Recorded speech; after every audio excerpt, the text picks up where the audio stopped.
So రోజు మా హస్బెండ్ని డిఫరెంట్ కూరగాయలు తేవు అనేసరికి ఈరోజు వెతికి మరి వీటిని తెచ్చాడు. ఈ కర్రీ చేయబోతున్నాం మనం. అదే పెద్ద టాస్క్. సో మనము గొంతు కాకరకాయ లేదా అడవి కాకరకాయ అని పిలువబడే ఈ కాకరకాయ కర్రీని చేయబోతున్నాం. పోపు దినుసులు వేసి వేయించండి.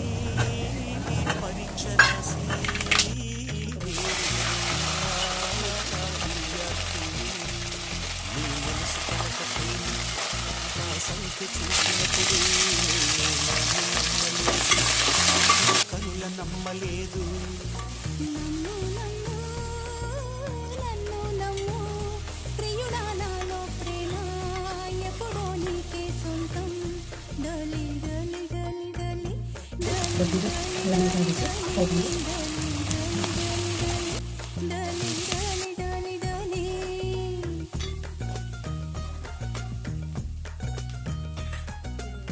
ముందుగా కట్ చేసి కాకరకాయ పీస్లను వేద్దాం.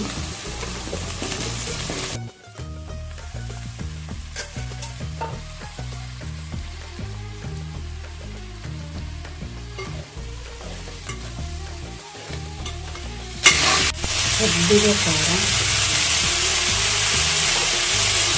రుచికి సరిపడినంత ఉప్పు వేసి కాస్త మగ్గనివ్వండి.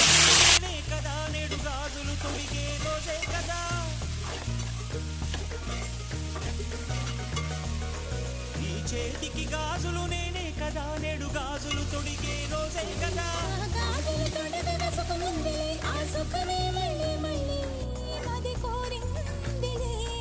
ఇవి చెక్కిళ్ళ పూల పరవళ్ళ. ఇప్పుడు మనము తీసి పెట్టుకున్న చింతపండు గుజ్జుని వేద్దామండి.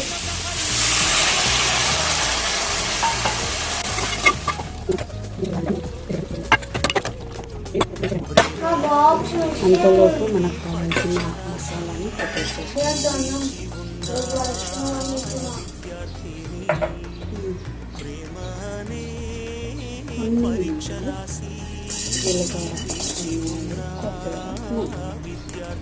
వేసి వేయించండి.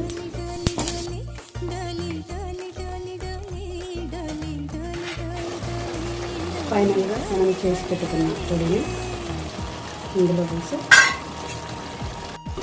కలపండి.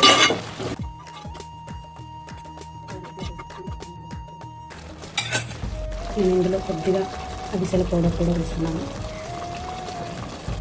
కొద్దిగా గరం మసాలా.